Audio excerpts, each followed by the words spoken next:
అంటే నేను ఇంతకుముందే చెప్పిన బీజేపీ మత చిత్తు రగిల్చడం ద్వారా మత విద్వేషాలు రెచ్చగొట్టడం ద్వారా రాజకీయ ఓటు సంపాదించుకుంటారు. దేవుని పేరు చెప్పుకుంటూ దేవుని పేరు మీద ఓట్లు దొబ్బే పార్టీ బీజేపీ. వాళ్ళు సృష్టించే ఈ గోల.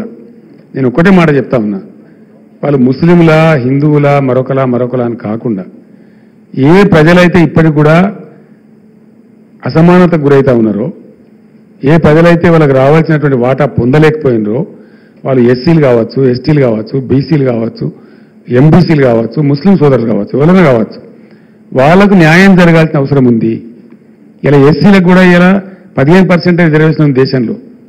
వాళ్ళ పర్సెంటేజ్ 19% పోయింది. వాళ్ళ లోపల ఇంకా దరిద్రం పోలే, అందుకే దళిత బంధు తెచ్చినాం. కాబట్టి 19% రిజర్వేషన్ ఎస్సీల కోసం పెంచాల్సిన అవసరం ఉంది. డెఫినెట్గా నేను ఘంటాపదంగా చెప్తా ఈ మాట.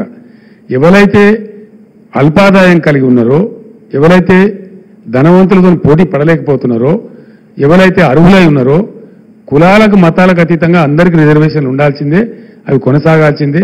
మనది ఒక టిపికల్ దేశం భారతదేశం. ఒక్కొక్క రాష్ట్రంలో ఒక్కొక్క పరిస్థితులు ఉంటాయి. కాబట్టి అన్ని వర్గాలు సమానంగా ఉన్నాయి. కాబట్టి డెఫినెట్గా రిజర్వేషన్లు తీసేస్తాము, అవి ఎవరైనా సరే. వాళ్ళకి నేను వ్యతిరేకిని, మా పార్టీ వ్యతిరేకం. 100% ముస్లింల రిజర్వేషన్ తీసేయడం తప్పు. వాళ్ళకైనా ఉంటే ఉన్నదాన్ని కొనసాగించండి, ఇంకోటి పెంచితే పెంచండి, అట్లా ఉండాలి. కానీ ఒక ముస్లిం ద్వేషం పెట్టుకొని వాళ్ళ చుట్టూ ఈ పొలిటికల్ గేమ్ ఆడడం అనేది చాలా దిక్కుమాలిన దరిద్రం కూడా చర్య. Sir parliament